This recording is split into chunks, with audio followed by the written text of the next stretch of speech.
Prusia Oriental como había sido. Paisajes impresionantes y playas bálticas. Un paraíso vacacional en el límite oriental del Reich alemán. Aquí habían convivido pacíficamente distintas culturas durante 700 años. Los alemanes, los polacos, los lituanos y los rusos.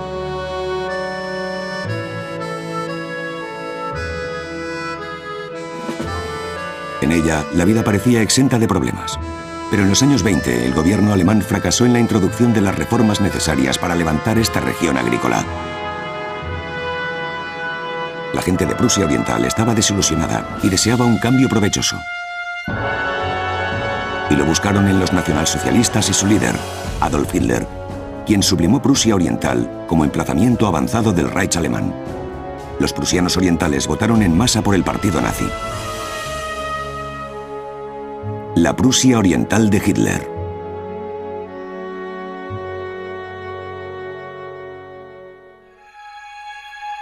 Después del Tratado de Versalles en 1919, Prusia Oriental fue separada del resto del Reich por el así llamado Corredor Polaco. Prusia Oriental se convirtió en una isla, únicamente accesible por barco o por tren. Esto avivó el resentimiento hacia los vecinos polacos. En 1939, Hitler invadió Polonia. Fue el inicio de la Segunda Guerra Mundial. La gente de los territorios polacos ocupados sufrió miserablemente bajo el dominio nazi. Los fusilamientos y los asesinatos entre la población polaca eran habituales. Allí había una horca y un regimiento de verdugos de las SS efectuaba las ejecuciones. No solamente a los polacos, sino que también se perseguía y se asesinaba a los judíos europeos. En 1941, Hitler procedió a invadir la Unión Soviética. Después de varias victorias iniciales, los alemanes fueron contenidos por el Ejército Rojo. Les hicieron retroceder hasta Prusia Oriental. Hacia el otoño de 1944, los 2,5 millones de hombres del Ejército Rojo estaban a las puertas de Prusia Oriental, en la frontera soviético-germánica. Calma antes de la tormenta. Teníamos un mapa y le clavábamos alfileres para marcar la proximidad de los rusos. En otoño de 1944, el ejército soviético cruzó las fronteras de Prusia Oriental por primera vez. En un brutal acto de venganza arrasaron un poblado entero. Los documentales de propaganda nazi omitieron mencionar que durante los 3 años y medio anteriores se había llevado a cabo una guerra de exterminio contra la población soviética. Habíamos sembrado el viento y recogíamos tempestades. Así eran las cosas, lamentablemente, y la gente estaba atemorizada. El superior ejército rojo invadió el país provocando la huida de 2 millones de prusianos orientales. Recuerdo que fue a mediados de enero de 1945. Nuestra división combatía como parte del Tercer Frente Bielorruso y cruzamos hacia Prusia Oriental desde territorio polaco. Pero ¿cómo se había llegado a esta situación?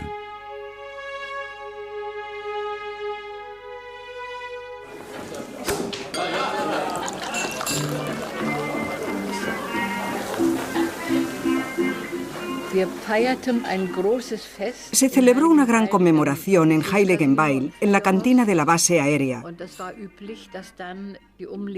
Y era costumbre que se invitase a los terratenientes de los dominios vecinos y sus hijas.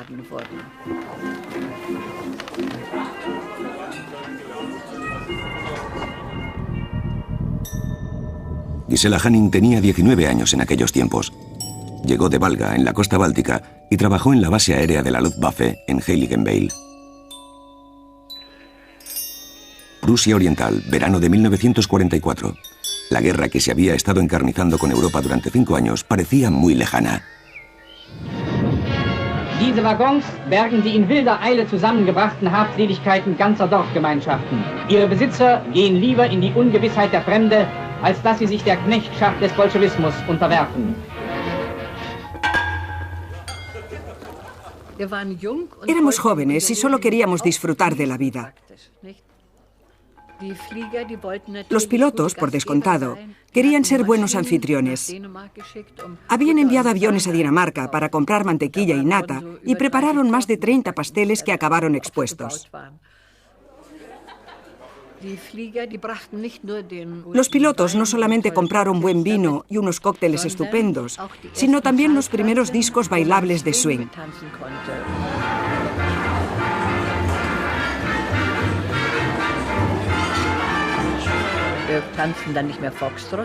Así que dejamos de bailar el foxtrot porque teníamos los discos ingleses. Los pilotos los habían traído de Francia.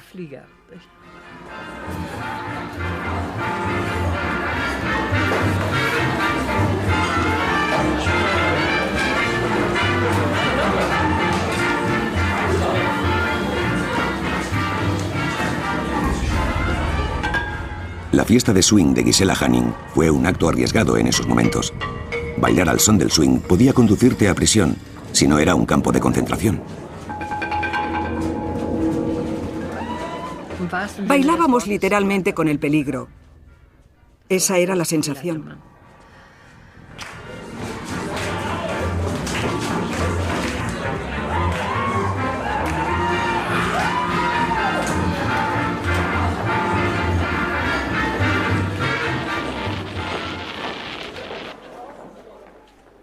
Abrimos las ventanas porque hacía mucho calor.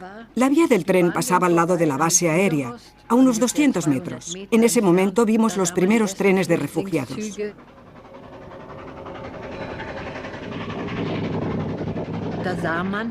Todo iba sobrecargado, los trenes y sus compartimientos iban abarrotados. Habían amontonado camas en el vagón del guardafrenos en la parte posterior. Era espantoso. Se produjo un silencio incómodo en la fiesta.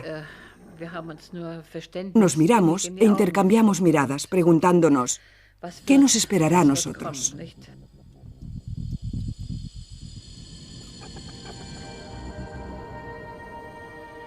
El mundo de la aristocracia también desarrollaba su tranquilo curso en Prusia Oriental. Aquí la nobleza era legendaria. En ningún otro lugar existían casas de campo tan espléndidas, las colonias eran tan extensas y la distinción social tan marcada. El anciano presidente del Reich, el capitán general Paul von Hindenburg, era el testaferro de la aristocracia de Prusia Oriental. Pasaba todo su tiempo libre en su colonia en Neudeck, en Prusia Oriental. Hindenburg representó un papel principal. Había sido el gran liberador de Prusia Oriental durante la Primera Guerra Mundial. Puede imaginarse que fue un gran personaje en Prusia. El recordatorio de Tannenberg marca la victoria de Hindenburg sobre los rusos en 1914, antes de proseguir con la reconquista de Prusia Oriental.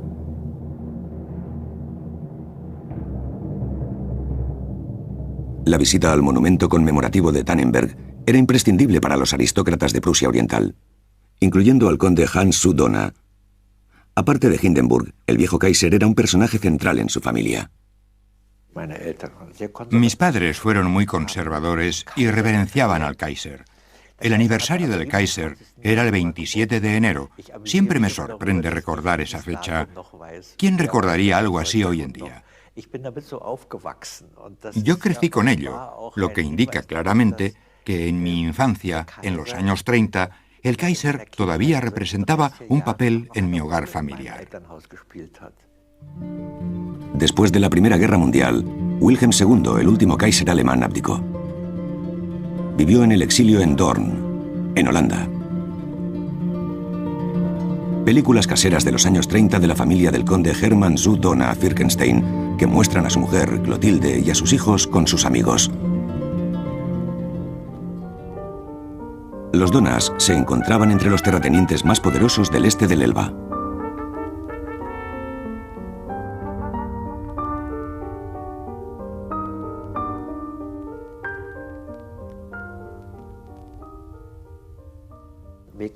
Mecklenburg, Pomerania o Silesia no tenían una historia propia notable, pero Prusia Oriental sí. Y creo que quizás eso otorgó un aplomo especial a Prusia Oriental y a su nobleza.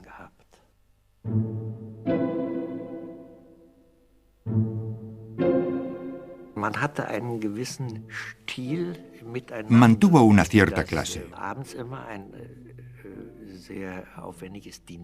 Las cenas eran siempre muy elaboradas, y en la familia Dohna uno siempre iba vestido de etiqueta.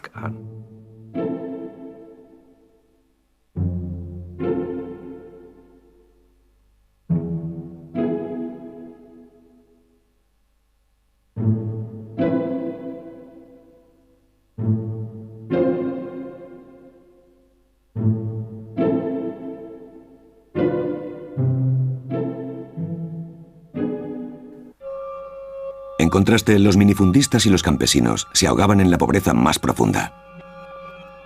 La situación insular de Prusia Oriental los privó de mercados para su producción. Las reformas fueron bloqueadas. La Prusia Oriental agrícola fue a menos cada día. Muy pocos seguían teniendo fe en la democracia. Para los granjeros, la vida era especialmente dura en invierno.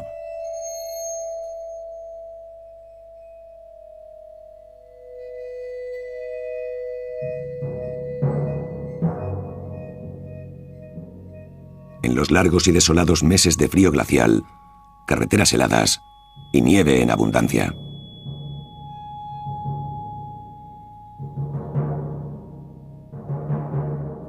La familia Pusch vivía en la laguna Curonia, en el norte de Prusia Oriental. Ahí los inviernos eran todavía más inclementes que en ningún otro lugar. La temperatura descendía hasta menos 25 o 30 grados. ¿Y qué teníamos para vestir? Un par de zapatos, 2 quizás, y estaban doblados y encorvados por la humedad. El padre de Willy Pusch era lechero en una pequeña colonia. Los hijos tenían que ayudar las 24 horas del día.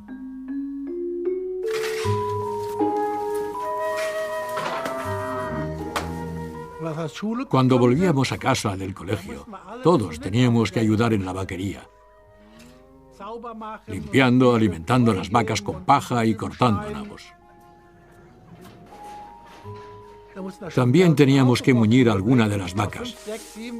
Nos encargábamos de 5, 6, 7 u 8 vacas, a la edad de 12 o 13 años.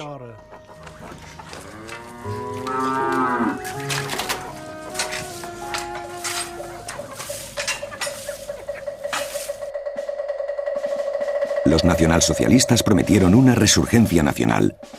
Fomentaban la frustración sobre la democracia. En las elecciones de 1932, Prusia Oriental se convirtió victoriosamente en la ciudadela del partido nazi. Y cuando los nazis llegaron al poder en el año 1933, la mayoría de votantes nazis se sintió reivindicada. Aquí la agricultura disfrutó de una ligera mejora.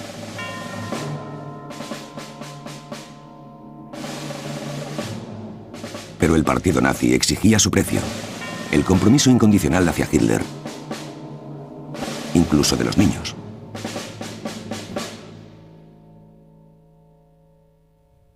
Éramos los únicos sin uniformes, así que fuimos convocados por el alcalde. Mamá acudió y le dieron 240 marcos para comprar uniformes a la vez que un gran retrato de Hitler. Todas las casas tenían que tener un retrato de Hitler. Nadie tenía dinero para esas cosas. Papá dijo, no vamos a comprar esa porquería.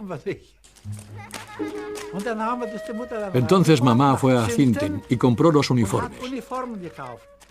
El alcalde lo aceptó y dijo que estaba bien.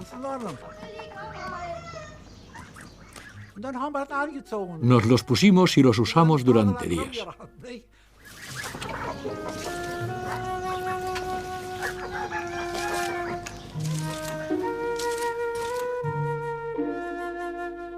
De este modo, la ideología de la camisa marrón se infiltraba incluso en el más pequeño de los pueblos.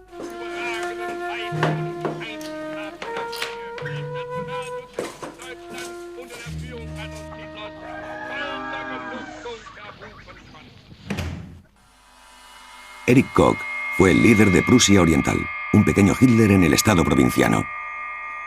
Este antiguo ferroviario había estado dando soporte al Führer sin cesar desde el año 1928. Die Gegner aller Richtungen glaubten behaupten zu können, dass die Ostpreußen nichts mit mir zu tun haben wollten.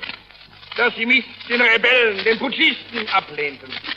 Und dass es für mich besser wäre, wenn ich wieder Ostpreußen verließe.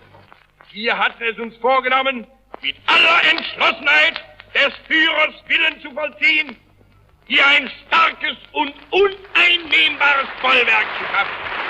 Koch fomentó su baluarte nazi entre la generación más joven. In Anwesenheit von Gauleiter Erich Koch wurde die erste Neubaugruppe der Nationalpolitischen Erziehungsanstalt Stum in Westpreußen eingeweiht. Gauleiter Erich Koch besichtigte die handwerklichen Lehrstätten der Nationalpolitischen Erziehungsanstalt, in denen die Jungens eine gründliche Ausbildung in den verschiedensten Handwerksfächern erfahren können.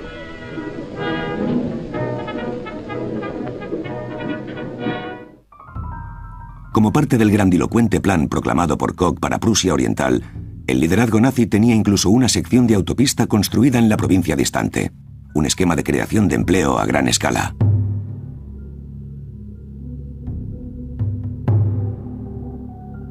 El líder Koch persiguió su objetivo de conquistar Prusia Oriental para ganarse el apoyo de Hitler.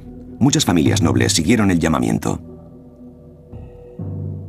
Paul von Hindenburg dejó de ser el líder indiscutido, ya que sus seguidores eligieron compartir su suerte con el advenedizo Adolf Hitler. Las partidas de caza incluían ahora a sus nuevos amos.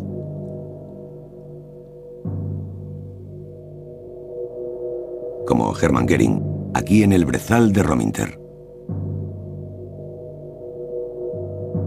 Hitler en persona visitaba Prusia Oriental a menudo. Era bienvenido por muchos de los terratenientes hacendados. Sin embargo, en el Palacio Walburg, la familia Sudona permaneció incondicionalmente leal al Kaiser. El conde Hans Sudona era el más joven de 6 hermanos. Hitler no era tenido en estima. Era un nuevo rico. Ni siquiera era alemán, era austríaco. La gente le ponía apodos que todavía se recuerdan, el Cabo de Bohemia y nombres por el estilo.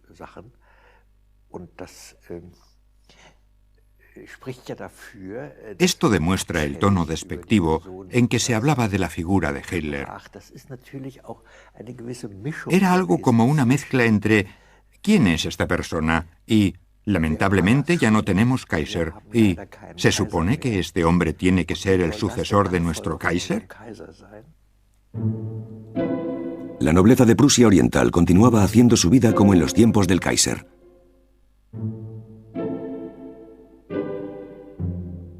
Por supuesto que, al contrario que los demás niños del pueblo, Hans Sudona no asistió a su escuela. Los tutores privados se desplazaban al Palacio de Walburg. Esa había sido la tradición durante generaciones.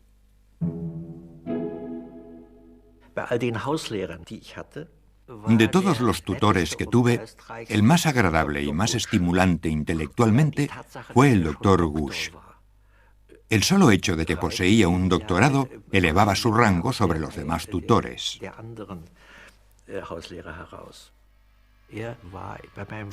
Mi padre lo respetaba en gran manera. En casa de mis padres existía una estricta jerarquía. Los tutores no estaban presentes por la noche, pero al doctor Gusch se le permitía asistir porque mi padre simplemente disfrutaba de sus historias cultas y eruditas. El doctor Gusch era popular en el Palacio de Walburg, pero conllevaba un estigma que el joven Hans desconocía.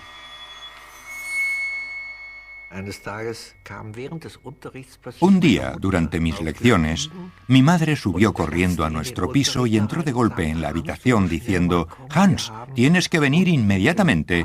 Hemos encontrado una serpiente muy extraña en el palacio y no puedes perdértelo». Me desconcertó que mi madre interrumpiese la clase por una serpiente. Nunca había pasado una cosa así. El verdadero motivo era que la policía había venido a arrestar a Gusch, y yo, como niño que era, no debía presenciarlo.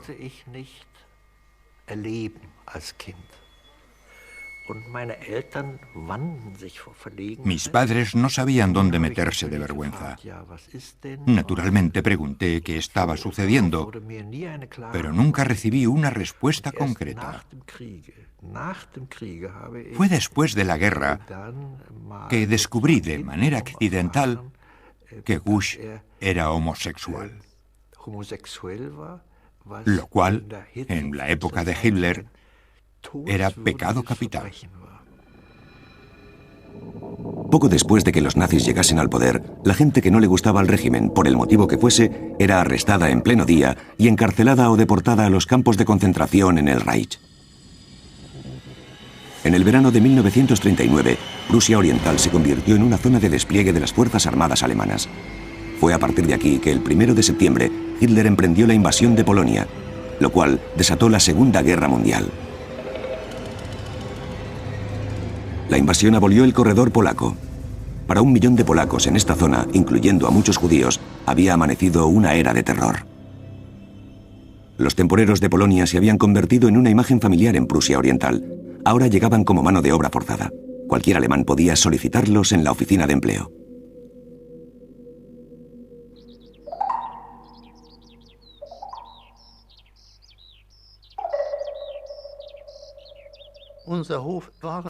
Nuestra granja estaba aislada. La gente solo venía a negociar y volvía a marchar. Nadie se quedaba mucho tiempo. De repente, papá se presentó con una joven desconocida. Más adelante supe que se iba a quedar con nosotros. Era polaca y debía trabajar para nosotros. Günther Donder, de 11 años, vivía en una alquería remota en Mazuria. La joven mujer polaca del otro lado de la frontera había sido traída como mano de obra forzosa a la granja de los Donder. Eugenia Pakchewicz, conocida como Genia, había sido arrebatada de su villa polaca de Suwałki. Era de la familia de un organista y tenía la voz más preciosa de la tierra. Tenía un vibrato en la voz que me gustaba mucho y cantaba muchas canciones folclóricas polacas. Aunque Genia era mano de obra forzosa, formó parte de la vida familiar de los Donder durante más de 2 años. Durante este tiempo, Günther y Genia congraciaron cada día más.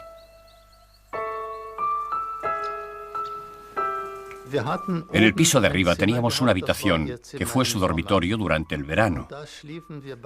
Los dos dormíamos ahí, yo en una cama y ella en la otra. Al oscurecer de una noche de octubre, encendimos la lámpara y ella me habló de un libro que había leído que contenía un juramento. Me pidió si podíamos hacer uno en que cuidásemos el uno del otro eternamente. Yo le contesté con mucho gusto. Genia era alguien con quien podía hablar sobre cualquier cosa, hacer cualquier cosa, y quizás por quien atravesaría la proverbial agua y fuego. Entonces nos dimos la mano, dimos nuestra palabra de honor y con ello sellamos nuestro juramento.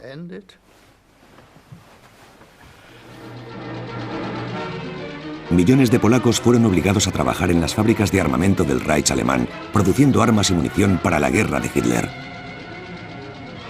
La ideología nazi veía a los esclavos como a seres racialmente inferiores, explotables como mano de obra esclavizada. Los polacos tenían que ser visiblemente reconocibles como tales en todo momento, luciendo la letra P en sus chaquetas.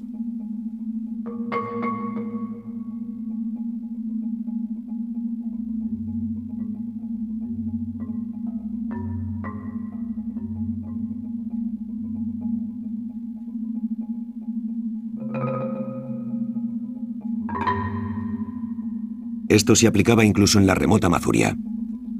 En uno de sus viajes al pueblo, Genia olvidó su chaqueta en la granja y fue detenida por un miembro del partido nazi. Genia regresó del pueblo llorando a mares y dijo: «Alguien me ha pegado en la cara». «¿Por qué te han pegado en la cara?» «Porque no lucía la P». Empecé a pensar en las cosas que decía Genia, la manera en que vivía y cómo veía las cosas. Y cuanto más duraba la guerra, más fuerte y más público se hacía su patriotismo. Me enseñó canciones patrióticas. Tocaba algunas en mi acordeón en pleno día a viva voz sin pensarlo. Puedo recordar muy bien una canción. Era el himno polaco. A mis padres no les hacía mucha gracia. Entonces llegó el día, en septiembre de 1943, en que mi padre dijo: «Genia se marcha mañana». Fue como si perdiese el mundo de vista. ¿Por qué se marcha Genia? Genia se ha adaptado muy bien y a todos os cae bien. No, ya está todo preparado. Genia se marcha.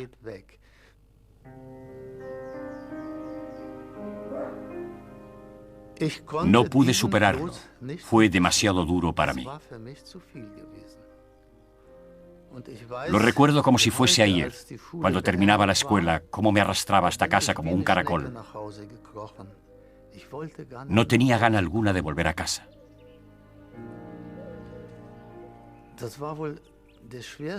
Era el camino más duro que pudiese hacer entonces, a los 14 años de edad. Regresar a la casa donde Genia ya no vivía. Poco tiempo después, Genia fue deportada a Westfalia para trabajar en una fábrica de munición. En 1941, Hitler escogió este lugar cerca de Rastenburg, en Prusia Oriental, como cuartel general. La Cueva del Lobo, como se la conocía, estaba compuesta por 50 búnkers y una guarnición de 2000 hombres. Fue desde aquí que Hitler condujo su campaña de aniquilación contra la Unión Soviética y contra los judíos de Europa.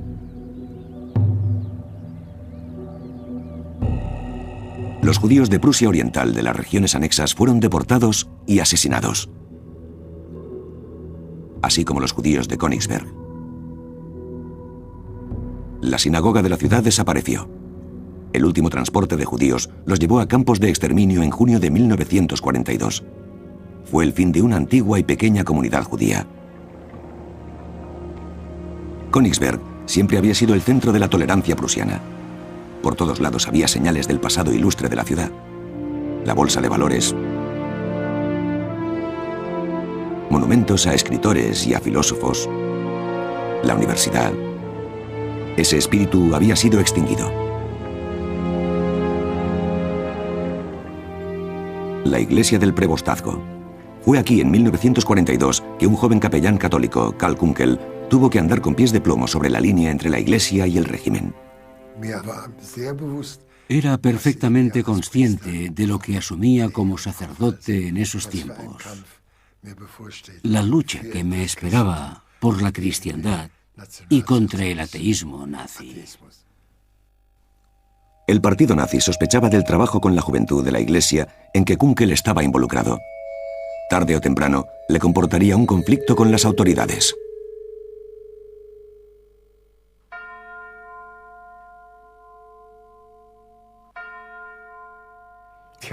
Ya había vivido esta lucha contra el nazismo como joven teólogo. El conflicto ya era evidente. Mi puesto subsidiario era el de sacerdote del cuartel, ya que los capellanes militares oficiales estaban todos con las tropas en el frente. Pero era una gran ciudad acuartelada, por lo que había muchos soldados, hospitales militares y otros sitios que necesitaban atención. Era capellán del ejército y tenía que celebrar un oficio militar cada domingo. Era el responsable de la atención pastoral en el ejército.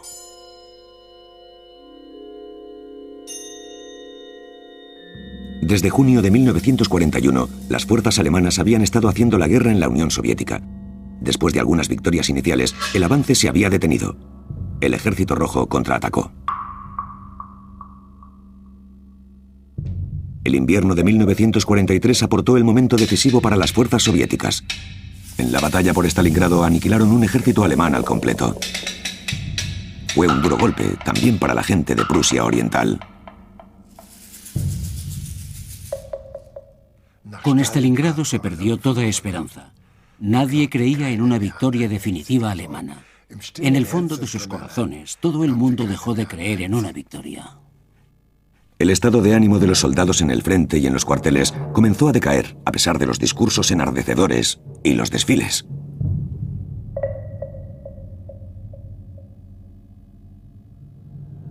Como capellán militar, Karl Kunkel tuvo nuevas y sombrías obligaciones que cumplir.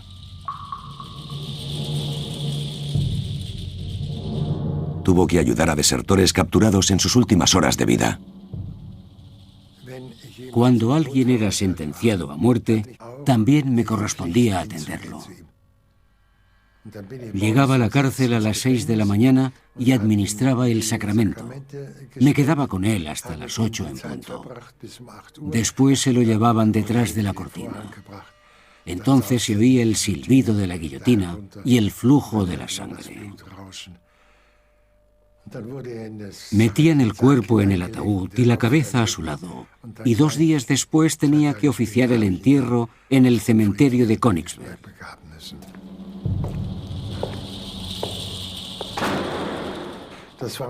Sin duda, era algo horripilante para ser presenciado por un joven sacerdote.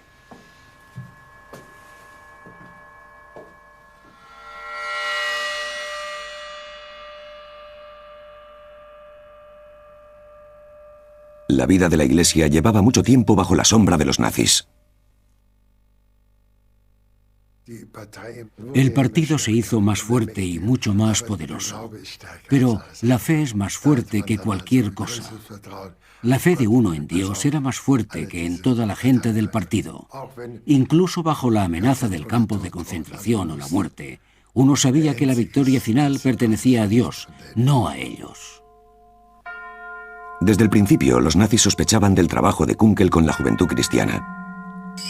Finalmente, en el verano de 1944, la Gestapo se lo llevó al campo de concentración de Dachau, con un pretexto que nunca se reveló.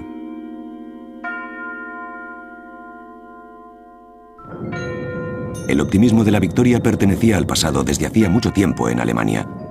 Las bombas de los aliados caían noche y día.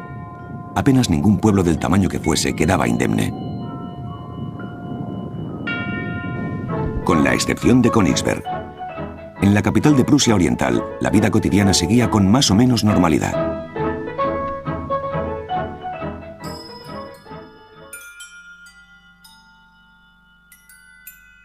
Frida Kropp había marchado de Prusia Oriental a mediados de los años 30 al distrito de Ruhr, en el oeste del Reich, donde conoció a su futuro marido. Siempre que podía visitaba a sus padres en Prusia Oriental. Viajaba a Prusia Oriental en verano cuando mi marido también disfrutaba de vacaciones. Mis padres siempre se alegraban de verme. Mis demás hermanos estaban todos en Prusia Oriental. Fui la única que se había trasladado.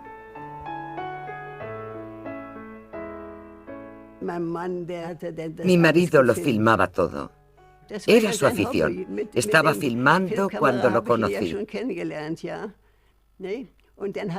Entonces ordenaba las películas y las cortaba. En el verano de 1944, Frida Kropp estaba otra vez con sus padres durante la época de cosecha, a pesar de la guerra. Esa es mamá, ahí está.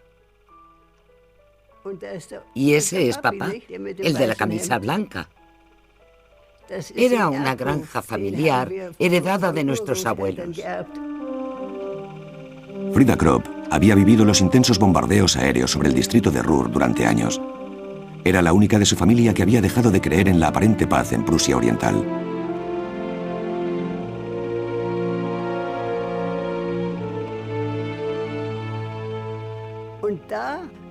Estábamos en el campo trabajando con mi madre y mi hermana.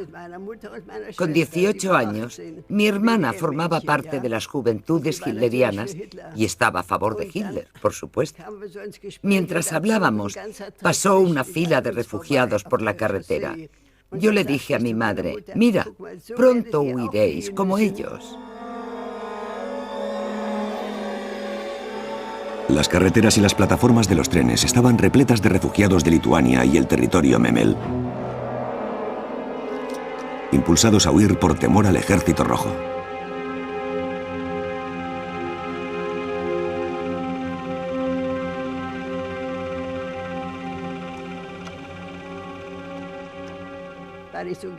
Mi padre me dijo, ten cuidado, no vayamos a delatarte, porque era muy anti-hitleriana.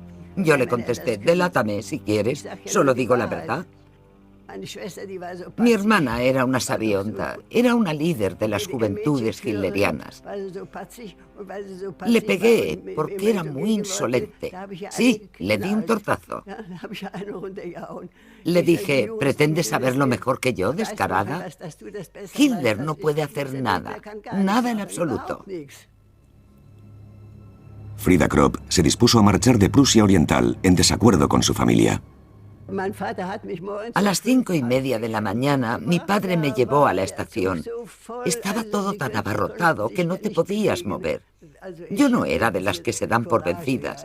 Pensé, tienes que superarlo. En un tren repleto de refugiados, Frida Kropp viajó a solas, únicamente para descubrir que al llegar a Dortmund, lo único que quedaba de su hogar era un montón de escombros.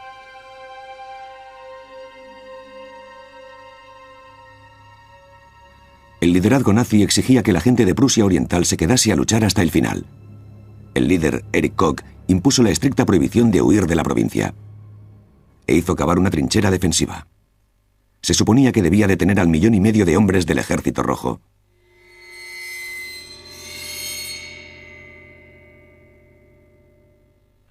A las juventudes hitlerianas se les asignó la tarea de cavar trincheras, de convertir Prusia Oriental en el baluarte del Reich.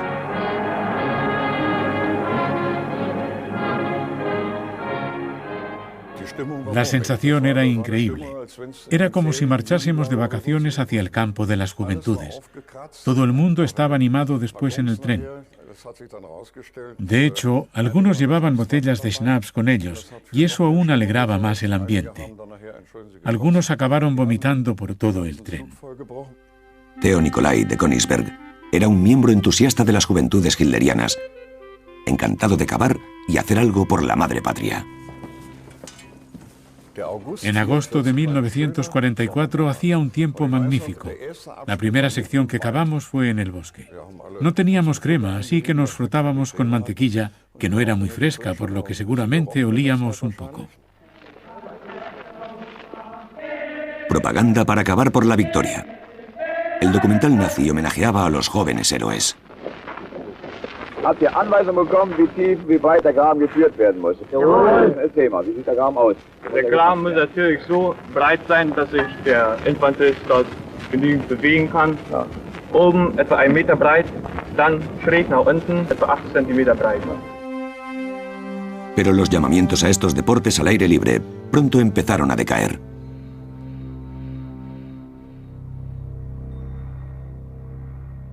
Al principio era bastante divertido, pero comenzamos a desmotivarnos.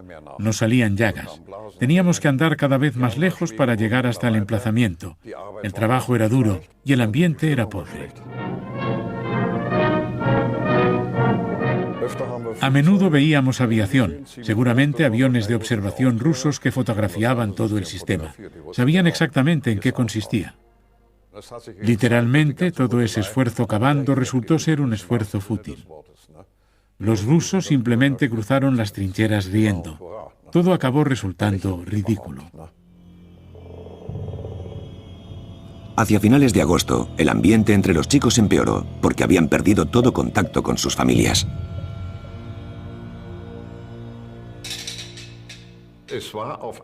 De repente, nos invadió la calma por algún motivo. Dejaron de llegar noticias, periódicos y cartas. Y pensamos, aquí pasa algo.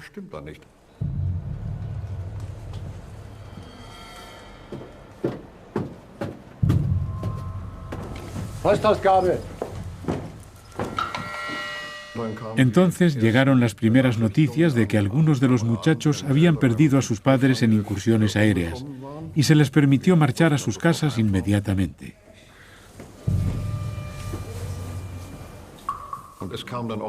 Yo recibí una carta de mi padre.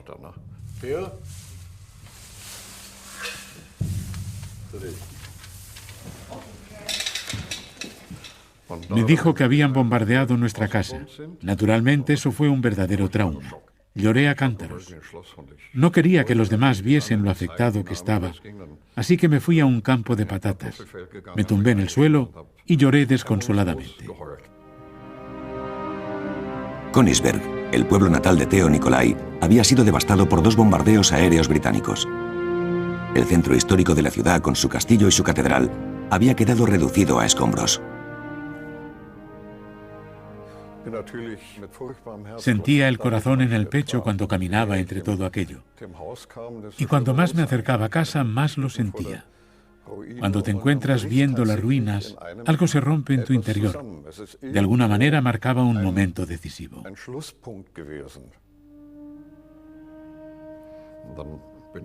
Removí los escombros esperando encontrar algo debajo. No encontré nada, por supuesto, aparte de nuestra panera, que era de metal. El pan estaba hecho cenizas. Lloré y no vi nada más porque estaba deshecho.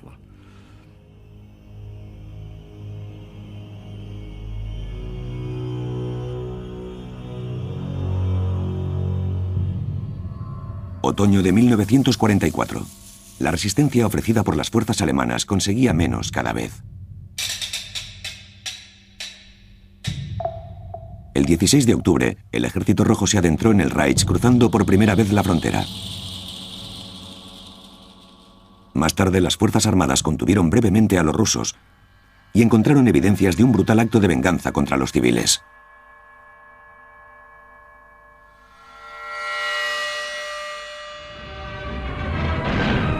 Bei den erfolgreichen Gegenangriffen sind die deutschen Soldaten auf grausige Spuren bolschewistischen Mordterrors gestoßen.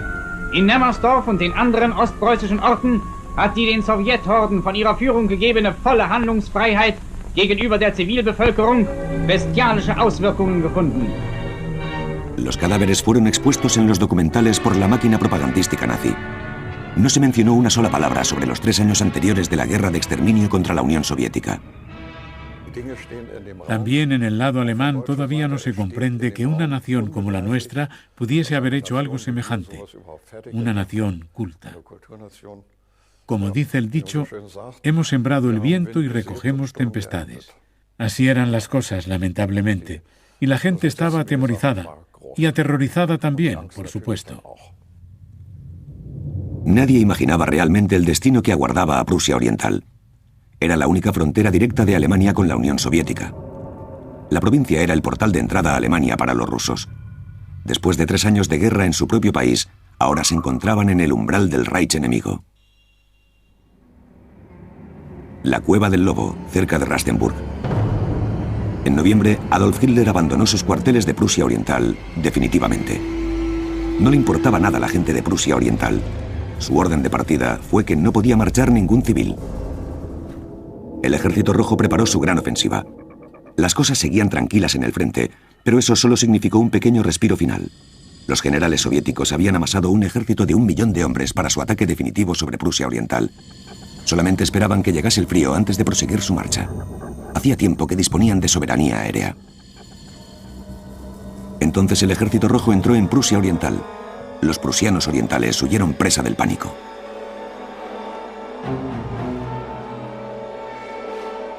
Hacía tiempo que Hitler y su séquito habían levantado el campamento. In Trecks, die von morgen bis Abend reichen, ziehen Tausende von Gespannen und Fahrzeugen über das Eis in den Schutz des Reiches. El peligro era siempre inminente, también desde el aire. Los aviones soviéticos bombardeaban constantemente la costa báltica y las columnas de refugiados.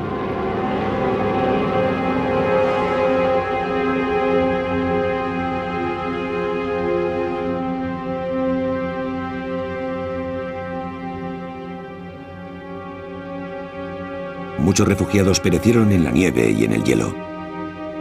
2 de los 2,5 millones de prusianos orientales emprendían la huida.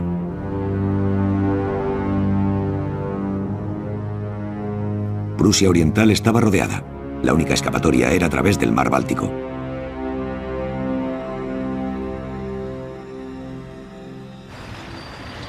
Nada podía detener la maquinaria bélica soviética. Ni los soldados, ni los últimos dirigentes de la milicia nacional, ni Adolf Hitler. La superioridad del Ejército Rojo era gigantesca. El teniente Boris Cherepashines era uno del 1.600.000 soldados soviéticos que invadieron Prusia Oriental esos días de enero.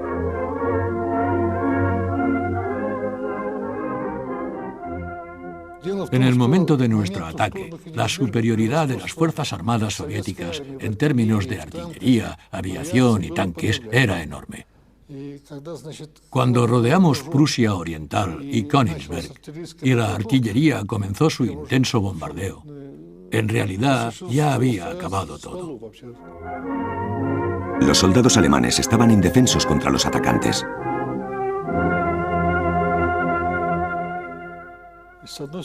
Por un lado pensábamos, por fin ha llegado vuestra hora, por fin sabéis lo que significa la guerra.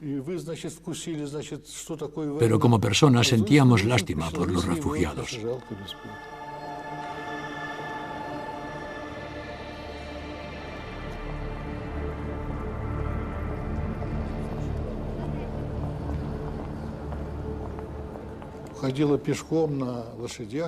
Iban a pie y nosotros éramos mucho más rápidos, así que los alcanzamos enseguida.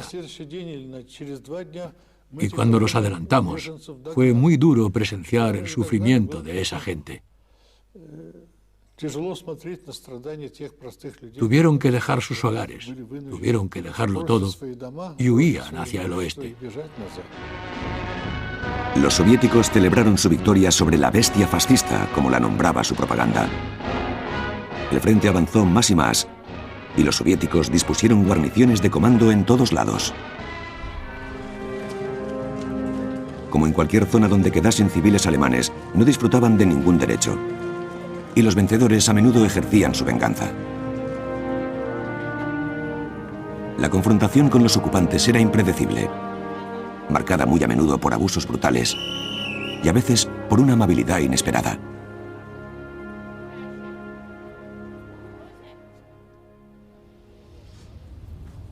En el verano de 1945 se convocó la Conferencia de Potsdam para dibujar el nuevo mapa de Europa.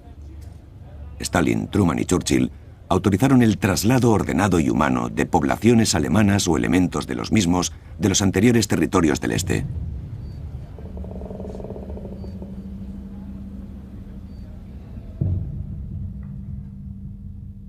Prusia Oriental estaba dividida. La parte del sur se otorgó a Polonia y la del norte a la Unión Soviética.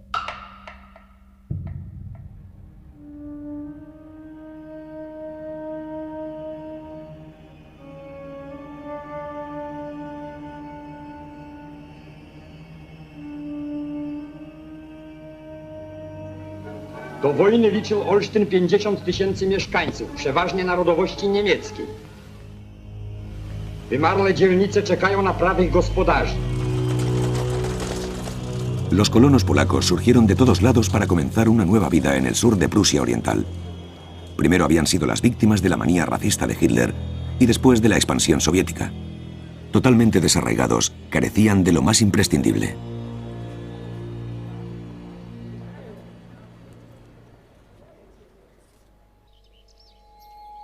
La nueva frontera partía el medio exacto de lo que había sido Prusia Oriental.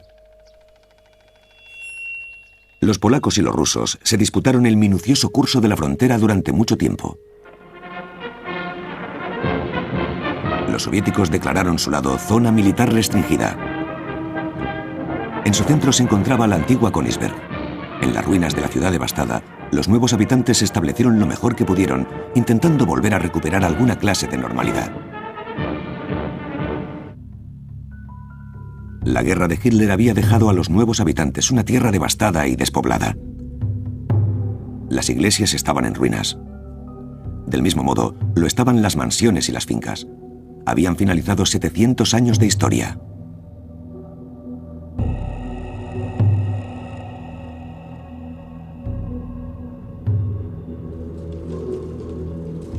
Para las últimas víctimas de Hitler, significó la pérdida de su tierra natal. Paso a paso, los polacos y los soviéticos se encargaron de la expulsión de los alemanes. Millones de personas dejaron los territorios del este por las 4 zonas de ocupación en Alemania. Primero fueron enviados a centros de recogida. La mayor parte de los prusianos orientales no llegaron a deshacer sus equipajes con la intención de regresar, pero el camino a casa permanecía obstruido para ellos, como también lo hacía para los demás desterrados. No se les permitiría el regreso. El río Nemel, tal como era, en la lejanía norte de la antigua Prusia Oriental.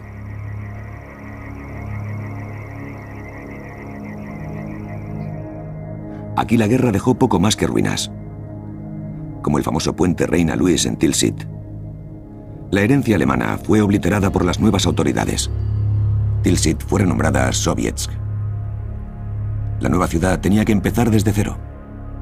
Antes de la guerra había tenido 60.000 habitantes. Después de la guerra solamente quedaron 6.500. La antigua Prusia Oriental fue ocupada por una población completamente nueva. Polacos y colonos soviéticos, supervivientes de la mano de obra forzosa, veteranos de guerra y desterrados. Forjaron una nueva vida en este lugar. Y la antigua Prusia Oriental desapareció por completo igual que el Tercer Reich. Mucha gente había perdido su hogar. Otros encontraron uno nuevo. La tarea de reconstrucción era un gran reto y las cicatrices muy profundas. Tuvieron que pasar muchos años para que esta región violada comenzase una lenta recuperación de la devastación de la guerra.